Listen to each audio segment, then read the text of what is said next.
Welcome everybody to the Rally Cry podcast. I am your host, Angel, and you are here because you want to learn, you want to grow, and just bring people together, right? I am having the honor of having such great guests come on, and yes, we have a guest today. We've been on a roll this year having guests on, and I've been going into rooms where people love me, respect me, and accept me, and to put myself in a potential to grow. And here we're gonna grow. We have a great awesome guest here today. Will, you was here yesterday. We had a little housewarming. It was with friends and stuff, so that was pretty dope.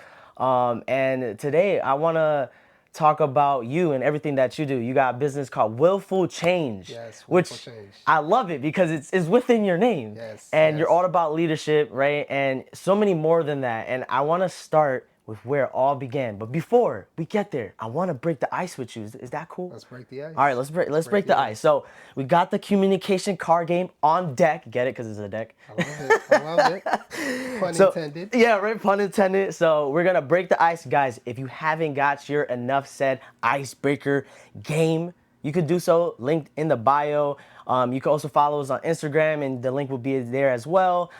It's on pre-order right now, and we sold out. So 100 of them was gone because you guys love it, and we're gonna be getting another batch of 300. So there's gonna be plenty of everybody, and these are great for, what is it, sock warmers? You know, put in the sock and Sure, stuff. why I don't know if they call Stocking it stuffers. Yeah, stocking Stocking stuffer. There you go. stuffers. That's a sock warmer. What is this? I mean, my feet are pretty warm with these socks right here. So, all right. So I'm a destine you is what I call it. So I'm just gonna put out the deck and you pick a card. Any card. Any Pick a card. Any card. What does it say? What we got here? What book has had a lasting impact on you? Wow, that's pretty easy. All right, let's hear it. I need books, Yeah, that's pretty easy. So the book that had the most lasting impact on me was Everyone Communicates, Few Connect by John C. Maxwell. I feel like I've heard of the author. Yeah. What is one thing you grabbed from that book that you could be like, yeah, that was a good one? That communication isn't merely speaking with someone, but it's making a genuine and lasting connection. Enough said. Love it. Yeah, I say the book that had a lasting impact on me is Think Like a Monk. Think Like a Monk. Think Like a Monk by Jay Shetty. Okay. Yeah, that's just one of the books. There's other books that I've really had a good. That book is pretty much teaching you the teachings of a monk. Okay. And since he was a formal monk, he put it all in a book about like emotion and not having certain expectations. There's like so many things that go within that. Which, now even thinking about it, I might need to do a little refresher because as we always say, you don't read a book only once. You got to read it a couple times. Yeah. It's like a Bible, So I do love that because it goes with how, communication is one of those things that is well needed, but we don't know how to do it. Absolutely. And I know you got this whole company when it comes to leadership and teaching people how to be much of a leader. But I want to start with what made you got into that, and was there a pivotal moment in your life that started that, or? So that's a great question. So I graduated with my master's degree back in 2011, back in Long Island, New York, from Dowling College, and I always knew that getting into business was what I wanted to do. That was my major, that was my focus. But I never really had a specific area that I wanted to dive into. So not coming from money, not knowing, didn't have a lot of resources backing me or anything of that nature. I had to be very intentional about what I wanted to get myself into. So I had a couple of different business ventures that I thought of. One was a food truck and, some other different things, but nothing really stuck because they felt more like a hobby as opposed to an actual calling. So it wasn't until about right around the pandemic, because where I was previously working, during that time when the whole world shut down and everyone was asked to kind of work remotely or work from home, that was kind of a blessing in disguise. Not to say that what happened during the pandemic was a blessing, but there were still some pockets of where I personally felt God was presenting some opportunities there. And during that time, because I was eliminating the normal hustle and bustle routine that I would have, which is waking up, getting dressed, hopping in the car, going to work, focused on a computer, going, Yeah. the Nine normal to stuff, five the thing. normal Yep. 9 to 5, grind the normal rat race. Mm-hmm. But because I didn't have to do that anymore, I was literally just waking up, go downstairs in my bathrobe, and I'm sitting in front of a computer to do what I have to do. It gave me an opportunity to have extra time for reflection. Mm. Because if we're not still in different points of our life, we miss opportunities of when little nuggets are being dropped. Right. So because I had that moment in that time to really stop and reflect, I started doing some deeper introspection within myself. And like anybody who's an entrepreneur, you have multiple sleepless nights where you're constantly thinking, what can I do? What's my lasting impression that I'm going to make on this world? And that's what I had in my mind. And the craziest thing one night, I think it was about 4 o'clock in the morning, I heard a voice kind of saying to me, think of the time that you felt the most fulfilled. And in that moment, what were you doing? Mm. So now that led me to something deeper than just what did I like, but more so, what was my calling? Mm. So as I was kind of going through that highlight reel and started thinking of the times in my life that I felt the most fulfilled, the one thing that resonated or took me back was when I was about, I want to say 6 years old. I was in kindergarten. And that was when I gave the I Have a Dream speech. I Hmm. gave the I Have a Dream speech in front of a full packed out audience. Yeah, like MLK. Yeah, and Love it. I remember I was the only student because there was a panel of students. They broke down the speech, and I had a part, and a couple other kids had parts too. But I remember I was the only student that didn't need help reciting my piece. Every other kid, a teacher was in their ear telling them what to say. I was the only one that remembered it verbatim. Hmm. And after I was done, and I was actually the last person that went, and I was saying the final words. These are the words of Dr. Martin Luther King. Let freedom ring, and so on and so forth. And I remember the standing ovation that I received right after. Hmm. And it seemed like that feeling, I've been always chasing it since the age of 6. Wow. I'd like to double down on that because, that story resonates with when I had a similar Sure. experience when I was about 5 years old. It was Yeah. in elementary when I lived in New York. Yeah. And I used to always sing in school all the A time. Like singer. Alvin, yeah. Wow. I mean, I'm not a singer, but hey, I feel Okay. like maybe I am. I think with me singing so much, I remember they called me down to the library and they were like, Angel, we know that you sing a lot and we Yeah. want you to just perform right now and sing for us real quick. And I'm like, okay. On the spot. Started singing Alvin and the Chipmunks because that was it was going on around Yeah. that Yeah. time. Yeah. And they were like, you're in. And I was doing a Lion King play for Timon. Dope. So I did that and I got nervous, rehearsing. I said I can do it. They say you got this, et cetera, et cetera. But I ended up being on stage. And to really think about it, I had fun doing that. And then I had an embarrassing moment when I had the wig of like Yeah. orange hair and it Yeah. fell down on the Yeah. ground. And I just looked at the crowd, picked it up, and started running. Everybody started laughing, but I didn't even. It wasn't even traumatic for me. It was Yeah. funny and fun Yeah. for me. Yeah. And to think about who I am now, like how I am socially and how I could be on stage, Yeah. gives me that same feeling too. So Right. Right. yeah, that's awesome. So for me, I felt like I've always been chasing that, and that's when I kind of had that light bulb moment, and it was kind of like a trickling effect. Because after I thought about that, then I thought about the next time that I was in front of a crowd. And I believe the next time after that was probably when I was 12. I was in church and I was asked to preach my first sermon. And I still remember the title. It was You're Never Too Young to Be a Servant for God. Mm. Yeah, it was like a children's week, type of thing that they were doing. And it was a special, day that they were doing. And they asked me to be the speaker. And I said yes. And so that happened. And then again, I started thinking of all the different times when I was standing in front of somebody, and it was always that feeling that I was chasing. And that's when it was solidified for me, speaking, something that involved me being a speaker, something that involved me training individuals, or something that involved me coaching. Right. And you know how our phones, they listen to us. Yeah. I don't Something know. is. I don't know if I was thinking this out loud or whatever it is. Mind you, this is happening at 4 or 5 o'clock in the morning. The next day, I was kind of going through my Facebook feed, just kind of scrolling. You know, there's always some advertisements or whatever. And then right there was an advertisement for join the John Maxwell leadership team. Become certified as a speaker, trainer, and a coach. And I said, this can't be so. So I clicked on the link, and I'm looking at the link, reading the description, went through the website, and I'm like, this speaks to every single thing that was in my head that I was thinking about yesterday evening.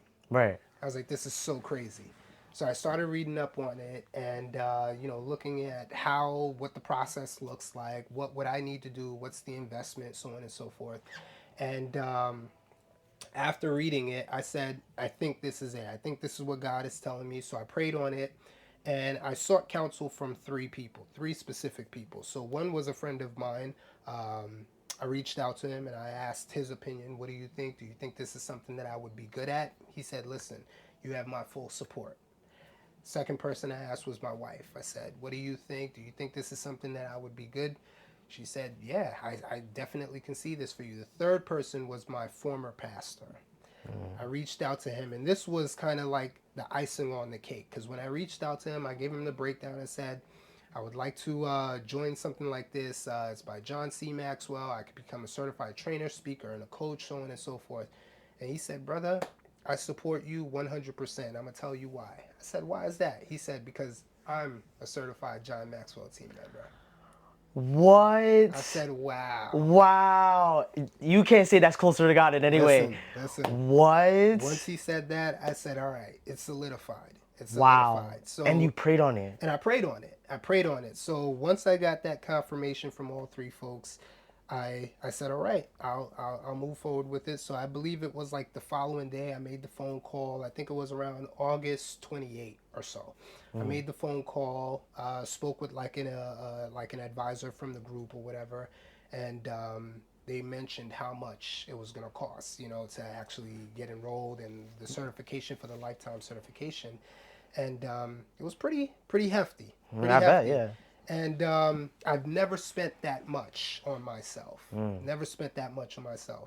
But this time I said, you know what? I have the support of my wife. I have the support of my friends, my pastor. Everyone okayed it. And I feel like this is what God is telling me. I said, I've never made this type of investment in myself, but this time I'm going to. I'm going to bet on myself and I'm going to try it. And I made that investment and never turned back. It was by far one of the best decisions I've ever made in my life. Wow, that is absolutely amazing. Yeah. I love the whole, you know, domino effect leading up to it. Absolutely. Especially like you're in a point where like you're not sure, so you're trying to re-identify. Absolutely. Because like we're all trying to look for a feeling, and that feeling that we're longing for, so that we could be happy. You know what I mean? At least feel content. You know, when we go home and then when we get outside our home, it feels good to do what we got doing. You know what I mean? Like, oh, this is what I do. I feel good about this. Today's gonna be a good day. You know, and I think that there's a lot of people that are struggling with that. And there was one thing that you mentioned about having mentors, and I want to know, like, despite you're a pastor and you're going to church, that's definitely, you know, almost God-given, right? Sure. What would you give advice to the people that are probably struggling at home, trying to figure out what they want to do in life? Is that going for mentors? How do they look for mentors in that area? What would you suggest? If it's mentors, is that a good route, or? Yeah, mentorship. I mean, in fact, I'm kicking myself in the pants at the fact that I didn't see or understand the value of mentorship a lot earlier in my life. So I'm always going to promote someone seeking out a mentor, but I think that begins with self-reflection first, right? Because it's one thing for you to identify the need for a mentor.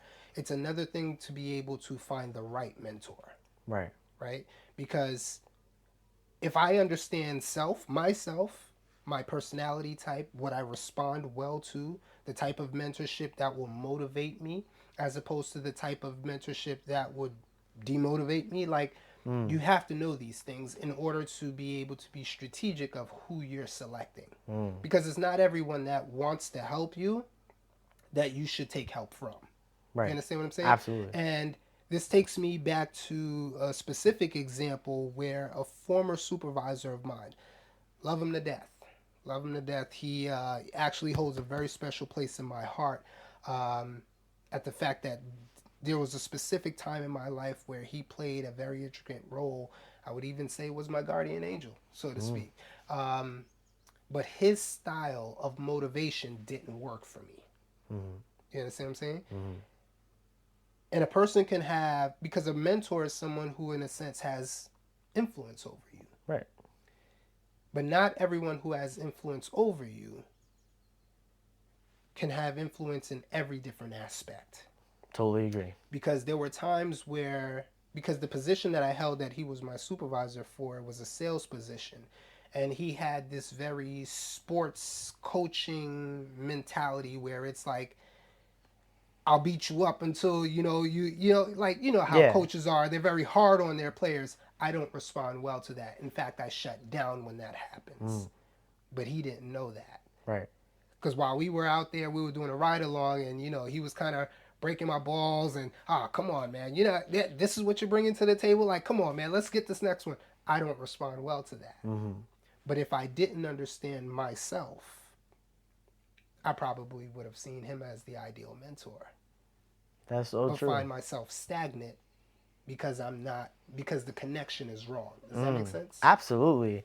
I think I won't even go deeper than that because, of course, people may be like, okay, yeah, I need to get to know myself and I need to, self-reflect. Is there any questions that you can ask yourself that other people that are listening, they can ask to do that form of self-reflection? Because I think that's also a hard part, right? Like figuring out, a lot of times when we're going through something, we look for someone else to help us get out of a hole.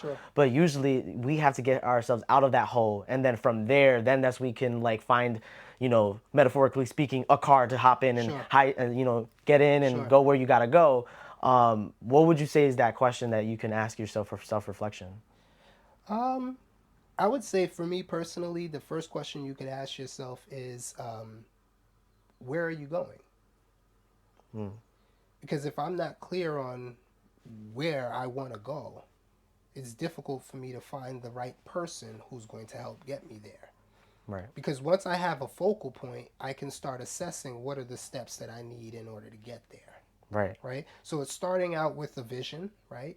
Starting out with your why, and it's very similar to what we hear in business. What's your why? What's your vision statement? What's your mission statement? So it's really focusing on where you want to go and what's your why. Do you think there's anything that someone can say where they're going and why they're going there that can be like, that's not a good why? Like, for example, I think a big why of people do certain things is because of money, right? Absolutely. Would you say that would be a poor mentality to have, and maybe to reframe that in another way? Depends on what really motivates them.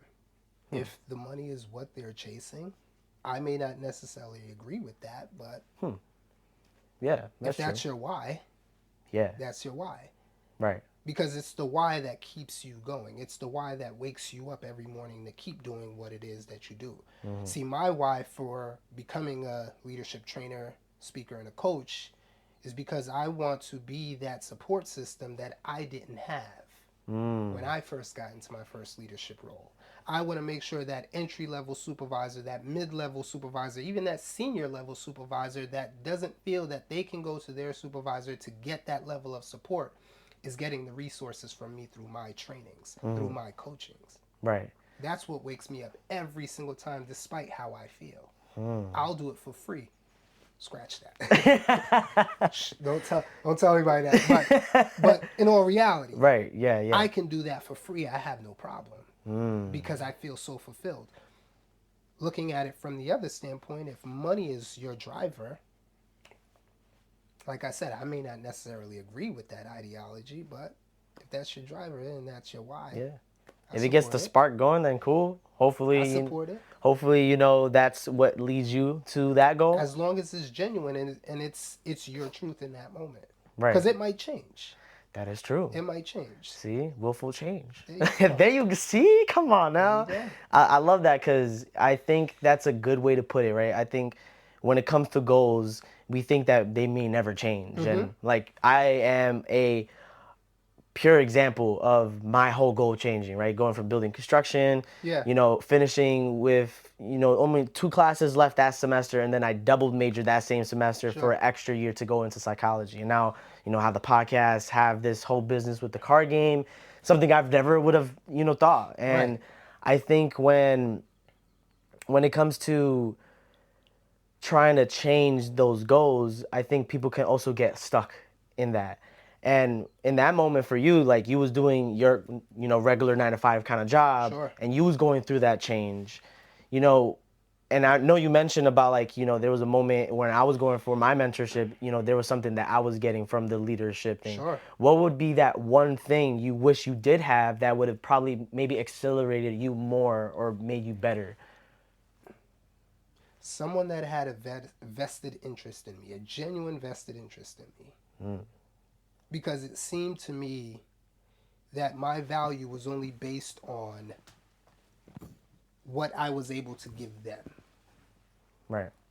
And most organizations operate like that. Wow. It's transactional. Yeah. I pay you for your time to grow my business or Right. grow my department. There's not really a vested interest in development. Yeah, like and that's what leadership is. Yeah. It's developing the next person. You right. understand? With genuineness. That's it. Yep. And it's being okay with developing that person, even if that person is going to elevate to a position higher than you one day. Yes. Are you okay with that? Wow. See, Do you understand what I'm saying? That's leadership. I'm totally on board, man. I totally agree. Like with the housewarming that we had yesterday, that's like kind of where I was going with, like, to just grow, right, together. Like let me just, like, how's your day? You know what I That's mean? it. Like that's how we grow, and that kind of understanding and genuineness of getting just to know you. Absolutely. When I can get to know you, right, that goes back to like the self-reflection part before you get a mentor, right? Yeah. If I can reflect with you Yeah, about yeah. how you are doing, Yeah. I can help you out with what you're doing with your business too. Right. Because usually your business is just an extension of you. Right. Right? Like think about your business as, like, for example, I love communicating. I love people. It's surprisingly still to me that's who I am. Right. Right. I love communicating. I'm very outgoing. People tell me that, and I'm like, wow, I guess that's who I am. Even Yeah. you could tell me that yesterday and today, I'm like, damn, that is who I am. Like, Yeah. I still get surprised about that, and I think it's one of those things where I had a meeting with someone for like marketing because I'm trying to obviously get everything up and Absolutely. rolling, and every time when I have a conversation with some, I think about if they check on me. Like, how's your day? And try to get to talk to me. Right. Not talk with me about business. Right. Talk to me. Right. And because when I'm growing, I want to grow with the right people. Right. Right? Of course, there might be some hiccups, right? People are not perfect. I'm not looking for perfect people, but I'm looking for people that are genuine. Right. Right? Not people that are just looking at one side of things, but that are able to look at the other side and be like, Right. oh, let's put this away. Oh, how you doing? You okay, man? I know Right. this happened with you. Let's check in with that, man. Let's put the books away right Yeah. now. Let's stop talking about money. Let me get to know you. And that's so important. So I love that you say that. It's really emphasizing that human element. Yeah. Right? Is bringing that back and putting that in the forefront. I remember there was a colleague of mine. I used to work with her and with my former employer. And before any meeting that would start, she would always ask, did everyone hydrate today? Because the way these organizations are structured, these departments are structured, it's like meeting after meeting after meeting. You got folks that are starting meetings first thing in the morning, 8 o'clock. Sharp. And they've already had 6, mind you, it's only 12 noon. Wow. 6 meetings. That's a lot. And it's only 12 noon. That means you still have 4 more hours in the day. You probably burnt out. So how don't you start that conversation with, did everyone eat? Is everyone hydrated? Check on that person's mental status, because they're obviously running on autopilot. Mm-hmm. So it's bringing back that human element, and that's what personally I felt was missing. I didn't feel that there was a vested interest in my development. They saw me as talent. Wow. That's pretty deep because I think when I'm out and about, I kind of have that in the back burner of my mind. Yeah. Like, I want people to see me for me, Right. right? Yeah, I got the podcast and all these other things, and I've had people, come up to me about that.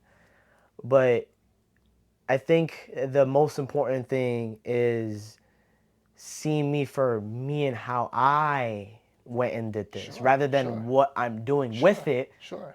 about how I went and did it. Right. Because it's crazy the fact that I started it as many times as I'm grateful to mention, you know, it comes from a very down point in my life where, Right. I didn't know what to do and Right. I had to restructure my whole thing. I had to rethink, reflect, and be like, do I want to do this? And Yeah. is this something that I want to do? Why do I want to do it? And maybe a little bit of it was still not knowing, Sure. but the not knowing was still me wanting to know, Sure. you know? And I think that's what led me here, Yeah. right? To be able to have guests come on, people like yourself, and just be a genuine conversation. Like, let me get to know you. Like, I know we've had our conversations like prior from last night, but also like when we went and met at a cafe and we were Sure. talking Sure. Sure. there, but it's still one of those things where like there's still so much more that a conversation can lead into because Absolutely. someone's story is so big. Absolutely. And man, it's crazy. Like, I don't know what's going on, but I think the more that we get into the world of technology, especially, Sure. we're losing that kind of genuinity and connection. That's a whole nother conversation. I know it sure is, you That's know a what I'm whole saying? nother conversation, So I man. wanted to ask about, with all that in mind of what you wish you had more of in the moment of starting, what is some things that are you bringing to the table with your business, Willful Change, as being a leadership coach and all these things? What is something that you first start with, or what do you talk about when it comes to, leadership empowerment? Okay. Are you speaking in terms of the initial phases of bringing a new client on, or are you talking more so when I'm in the actual training pieces of it? When you're in the actual piece, The we actual can, training piece. yeah, So I'll, to preface, yeah, to get to that, my business model focuses on doing a deeply rooted assessment. So we willful change, and I use the word we because I don't see myself as an individual. I see it as a corporation that's going to build. So I'm speaking that of into course. There existence. we go. Amen. Even though I'm a solopreneur right now, but I'm speaking it into It existence that it will be. You understand what I'm sure saying? will. But we pride ourselves on providing customized, tailored approaches for our clients. So the aspects that we're bringing in terms of leadership is based on the culture that they've identified that they wanted to see for themselves, right? So some of those key aspects that we bring in there really highlights certain things of communication being number one, integrity, influence, right? And really focusing on servant leadership as opposed to different forms of leadership like your autocratic or maybe your authoritative type of leaders where it's do as I say, not as I do type of deal. You know what I mean? And because it's tailored, we try to gear it in those aspects and really focusing on those key areas. So there's three main categories. So like if I'm doing a training for someone or if I'm developing a training series for a client, based on what we've assessed their desires are or their skill gaps or different areas of improvement, we drop these trainings that we develop, we put them into three different categories. The first category is understanding the leader within you, because before a person can truly understand how to lead someone else, they first need to understand self-leadership, right? So we find and we design trainings that are going to help promote self-leadership, understanding the components of who you are as a leader, being able to decipher different leadership styles and what those things look like, and when and where you might need to change your leadership style to match the specific audience. You understand? So I don't want anyone to walk away from this understanding that because I'm a democratic leader, this is who I'm always going to be. No, because you might come across that staff member that's a pain in your you know what, and you may need to switch up your leadership style a little bit for that individual. And it's really understanding the adaptability when it comes to leadership. We're so multifaceted. You understand what I'm saying? So, as leaders, I want folks to walk away understanding that the ability to adapt is key and it's essential. That's the reason why that first category focuses on understanding the leader within you. The second category focuses on understanding and developing effective team dynamics. This is where we're now working on the outside, working with teams, really understanding the dynamics of team. What does it take? That's where we get into the communication piece.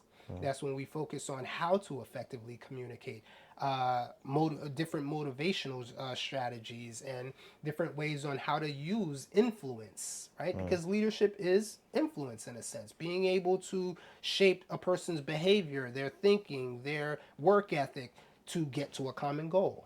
And then that last category focuses on developing essential leadership skills. So now we're talking about some of the soft, but also some of those hard skills that a person would need in order to be effective at leadership, such as being really good with critical thinking, and problem solving, or some soft skills like empathy and being able to sympathize with other people and so on and so forth. So far, I've seen that to be very effective in the way our clients are being transformed and getting to a place of long-term change. I love that. By the way, I like when you went like this because you show it to the camera. Come on, like you got the he got his merch on the Rubik's cube. So when he was going like this, I was like, oh, I see what you're doing there. The transform like a Rubik's cube. There's a story behind that too. That logo. You're gonna have to start with that now. I had a question, but since you brought it up, please tell us. Rubik's cube. What is this? So most people will jump right off the top and say, "Oh, it's a Rubik's cube. Like, how does that work?" But just to kind of give you some backstory, so the name Willful Change. Now, I always knew that when I wanted to start a business, and I wanted the name of the business to have my name incorporated in some way, shape, or form. So I thought of various different names, and it didn't really stick to me. So one of the things that I did was I looked up what my name meant. So my full name is Willbert, and I typically just go by Will. So Willbert, when I looked up the definition of that name, in one source, I found it meant bright will. In another source, I found out that it meant willful and smart. Now, the adjective willful stood out to me. Yeah. It really stood out to me. So I went a little bit deeper into looking up what that word means. Now, believe it or not, the word willful actually has more of a negative connotation to it. Really? Because the word willful means deliberate and intentional. But it's mostly used like if you say, oh, this child is willfully disobedient. Right. You understand what I'm saying? So it has more of like a negative, but I spun it so that it could have a positive. So taking the fact that it meant intentional and deliberate, and I'm a firm believer that if we're looking for long-lasting change, you need to be willful and deliberate in order for that to happen. So that's how the name Willful Change came into place. So now I needed to have something equally as symbolic when it came to the actual logo. So I started thinking, what can I put together? So I typed in Google the word, Willful Change. Typed it in. This is before I actually had purchased my domain name, because if you type in Willful Change now, it's actually going to bring you to my website. So I typed in the word Willful Change, and there was actually a picture of 6 cubes. So it's 3 on the bottom, 3 in the middle, and then 2 on the top, and then the one that was in the top right corner, was actually lifted up. So all of the cubes that were all bunched together, they had arrows going down, and the one that was slightly lifted at the top right corner was had an arrow that was pointing up, and it symbolized intentionally moving in a different direction. Wow. So now I just That's took cool. the look and the design of a Rubik's Cube to make it more three-dimensional, because that picture that I saw was a one-dimensional picture, but I wanted it to have a little bit more oomph, if you will. So I Yeah. took the actual Rubik's Cube, which is more three-dimensional, and I took the same concept and added it to that. So when you look at this here, you'll see that all the cubes are moving in that one direction, but the Yep. one that's oddly moving away is willfully changing its direction. Dope. I like that. I love the fact that you got that off of a reference, off Yeah, like putting the name, the yeah, willfulness or yeah, willful, and that came up, and you was yeah, like, all right, let me spin that, yeah, and the fact that Rubik's cube, you could spin yeah, it. I just love that because I think that is a good way to be creative, right? yeah, That's the self leadership, right? yeah, The out and going for it and be like, all right, I have nothing to lose. Let me just check this yeah. out real quick, and you ran into it and look at it now. And That's so awesome. even with the spelling of the name, because most people ask me like, Will, do you like even the way I spell my name, Will? I use two L's instead of one. And most people will say, why do you use two instead of one? Because just the one L, number one is just it just says Will, but when you add that second L, the word Will with two L's actually brings a different meaning. Really? I Yes. did not know that. Because will with two L's actually means determined, Okay. purposeful, as opposed to one L. What does the one L go in for? Do you It's know? just will. Really? It's just will. Two Huh. L's makes it more focused on determined and purposeful. Because when a person signs a will, Right? you know what I mean? Yeah. They're determined to pass something on. So That is that's why when I put willful change, instead of having one L, I put the two L's so that it represents not only my name, the way I spell it with the two L's, but it's willful change. that is so dope. Yeah. Like just to really break that down, right? Yeah. That's what makes it more Very meaningful, right? intentional. Very Yeah, intentional. and you gotta move with Very intention, right? intentional. Oh man, I wanted to ask before we were getting into that Sure, story sure. on leadership. What is your definition of leadership? My definition of leadership. Leadership is the development of people, process, and performance. I like that. Dope. Yeah, no, I totally agree. I think it goes again with what you just mentioned about intentionality and the development with people around you, right? It's, then we go with Sure, influence. sure. How, what does intention look like when it comes for maybe you, right? In this case, I think intention is something that we don't really think about, Sure. right? So therefore, like we're only giving attention rather than putting intention. Right. I like that. Yeah, how would you decipher between being intentional and giving attention? So, being intentional requires you to already have in mind a goal. You understand what I'm saying? Yeah, Because when you already have in mind a goal, the steps that you take to achieve that goal, you're doing with intention. right. You understand? Um, so, that's the way I kind of look at it. Which is why when I'm talking about doing things with intention, even when I'm having a coaching session with somebody and they're like, oh, I'm trying to prepare for this difficult conversation that I have to have with one of my staff. The first question I'll start off with is, what is your desired outcome? What is your objective for this conversation? Because I'm already taking them through a process of deciding what are you hoping to get out of this conversation, because now that's going to influence every step you take. So if a person says, my objective is for my staff member to feel that they can trust me and feel supported by the end of this conversation, that's going to influence how I show up, the words that I use, the focus that I give, right? And how I respond in that conversation. Those are the intentional pieces. Now I'm intentional about the words that I'm picking so that in the end, I can get the desired outcome I'm looking for, which is for you to feel supported and for us to build that sense of trust.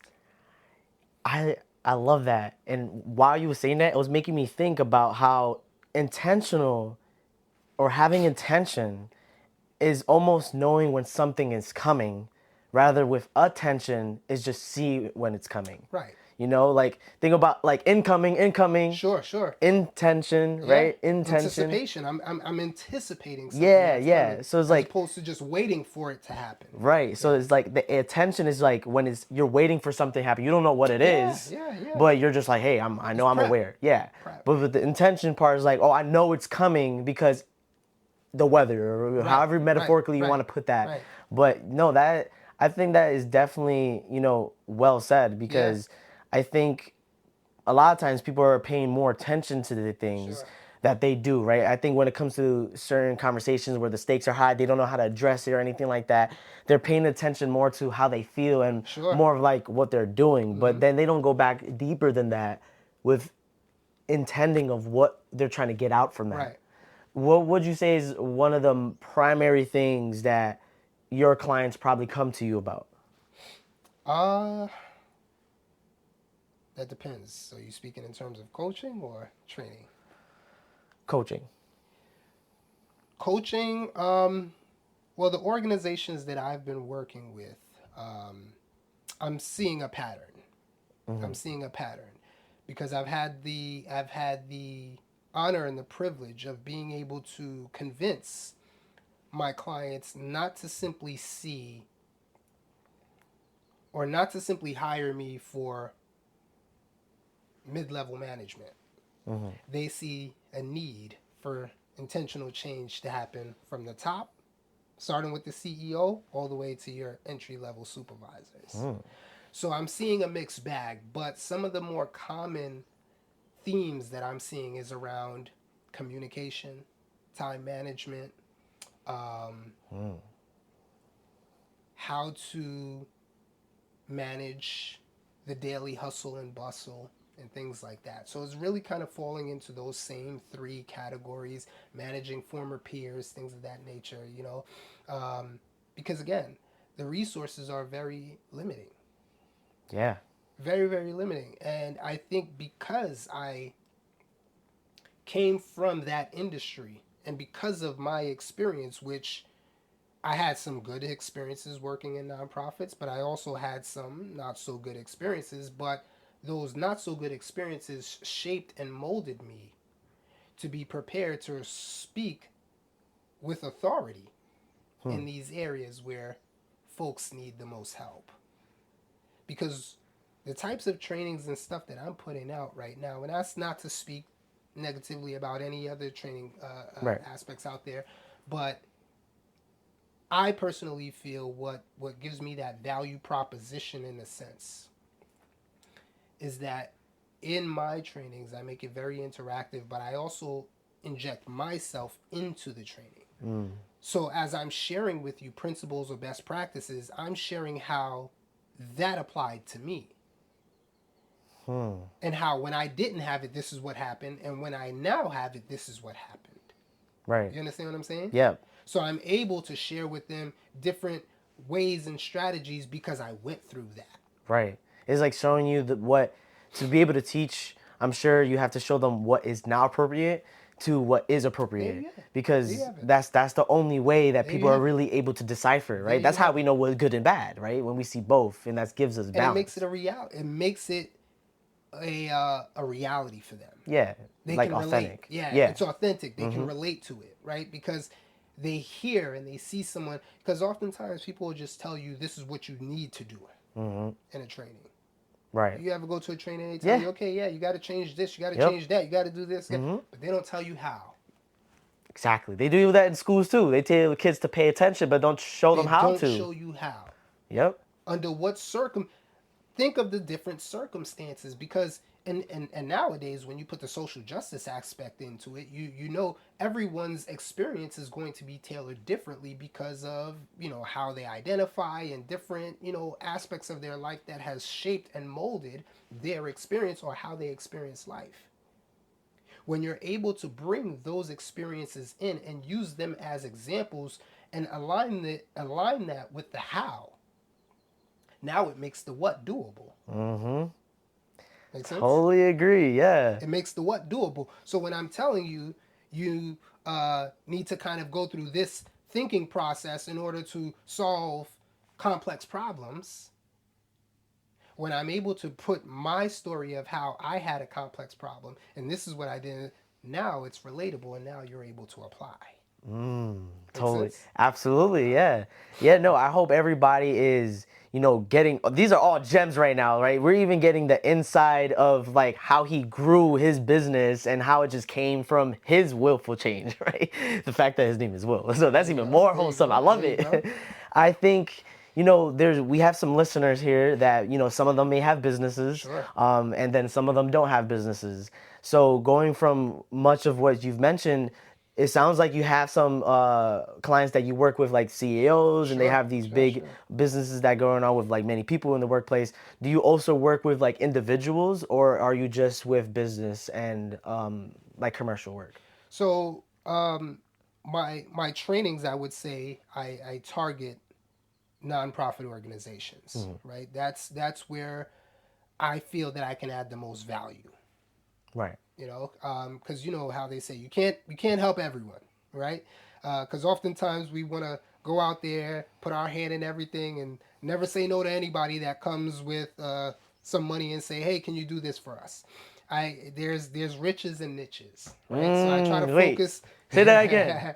There's riches and niches. Love that. So I try to focus my energy with the clientele that I feel that I can add the most value. So my training, right, which happens to be just one of my service lines, I focus that more towards my nonprofit organizations, right, because I can speak to that. I have experience in those realms. The coaching, that's open for anyone that feels that they have a need, who can see their need. Um, Now that I typically couple that as part of a package deal. So let's say I'm working with a nonprofit organization and they have a 12-month series, you know, contract with me where every month I'm doing a training. I'll also offer, if they feel that there's also an additional need there, for some additional one-on-one coaching with select staff or their whole group or whatever it is, because it also helps to reinforce. That's what I've learned, right? In my experience, it also helps to reinforce what they're learning in the trainings, because they could sit in the training environment, they could learn the stuff, which is great, but it becomes real once we get in that one-on-one Yep. where we start talking about some of those practical solutions, and I start holding them accountable as an accountability coach, if you will, to start applying and putting some of those things to work. So I'm not opposed to taking, like, let's say if someone is a entrepreneur, solopreneur, or whatever it is, and they say, hey, listen, I can use a coach. I can definitely work with someone like that.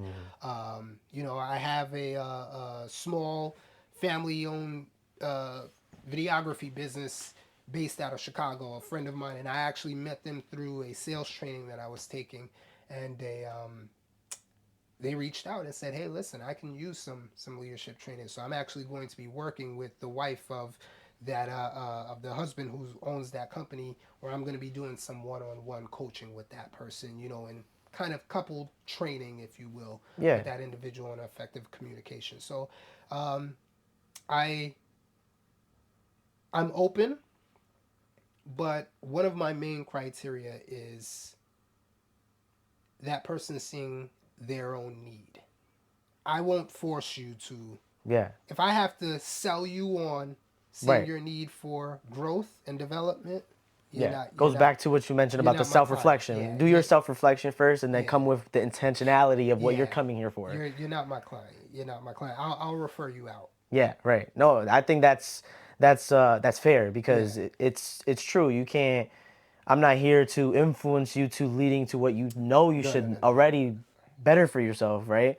And I think with being a leadership coach and teaching people how to be much of a leader, it comes with a lot of things Absolutely. like what you mentioned, empathy, a little bit of Integrity. nurturing, right? Yeah, yeah, Integrity, yeah. humbleness, Yeah, right? yeah. And I think it takes a lot of work, right? It's one of those things that you keep on building, especially as a man as well. Absolutely. And it's one of those things that you get while you're with people, right? When you have Absolutely. people together, you find out how to be more of a leader with people, not really by Absolutely. yourself. So I Absolutely. love that. And Yeah. I learned a lot of these things along the way. In fact, and for those that might be around on January 14th of next year, I'm actually going to be the keynote speaker for the YPS leadership luncheon.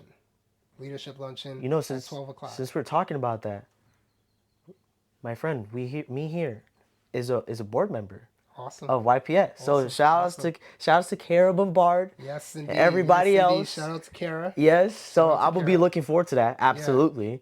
But yeah, it was about last week. I think this week that just passed. Sure. That I went for a little lunch and we talked about it and get updates so I can know the gist of what they're doing right now. Sure. We got SantaCon this Yeah. coming Yeah. week, Yeah. this Thursday. And yeah, they voted me in. They said that they're willing to have me, so I'll be part of the events committee as a board Awesome. member. So Awesome. yeah, Awesome. no, Awesome. I'm excited. I want to end with because as we were recording, it's December. It might be in January where this gets put in. I want to ask, what is something that you're looking forward with your business, Willful Change? Is there anything that you're looking forward to intentionally, or anything that's coming up? Growth. Growth. Because internally we're consistently growing. Right. Um, I to keep myself fresh in the development of trainings because I put out a new training every month. Every month. So Dope. it's just like a And that's on your well-oiled website. machine. Not on my website. Okay. Not on my That's website. see. Yeah, that's This that's is too good to much know. too much intellectual property out there. Yeah. Right. Yeah, Right. not on my website, but there's things to come down the line, because like I said, I'm a one-man show right now, but internally there's always going to be growth where new trainings are coming out, and that's things that I either post on my mailing list, my email mailing list, like folks will get information about that, but externally I'm looking for growth in terms of just the business because as business starts to grow and my name starts to get out there, um, I feel that the vision for Willful Change, which eventually I want to be able to step away from the in the field sales and doing the actual trainings and stuff and the coaching, I want to step away from that and start molding the next generation that's going to basically manage those accounts for me, so that I can focus on the development of the actual business and growing it in different areas of Massachusetts as a whole, Dope. New England as a whole, United States as a whole, Right. and perhaps one day internationally. Hey, like I always say, the sky is not our limit. It's our point of view. Yeah, I love it. I Yeah. love it. Yeah. No, I think it's like generational change Yeah. and being able to go as far as you can. Why not? Why would you Absolutely. want to put a cap Absolutely. at your bottle? You know what I Absolutely. mean? Leave the cap open and just keep going. I think I can definitely double down on that. And yeah, everybody that is listening, so many gems today. And mind you, there's so many other things that we could even get into because it's so much more when it comes to being a leader. It comes more with, the intentionality and Yeah. being self-reflective, right? But it always starts with yourself. So if you want to, start your own business, that's one thing. If you want to get better at communicating, be more of a leader, it doesn't matter if it's man or woman, but it's just the fact of being intentional Sure. is absolutely everything. So everybody, I hope you got something from today. If you was cleaning, if you was cooking, whatever it may be, make sure that you follow us on Instagram at The Rally Cries with an S at the end. You can follow us on Instagram, YouTube, Apple Podcasts, Spotify. We're everywhere, and we're going to keep on going up. And it was absolutely a pleasure for you coming on, Will. Appreciate Is you. there anything you want to say before we go? Um, just be intentional. Be intentional. If you have a vision in mind, you have a goal that you're trying to achieve, um, 2025 is around the corner. Be intentional. Take willful action. I'll see you on the other side. Enough said. Until next time, y'all be easy. Peace.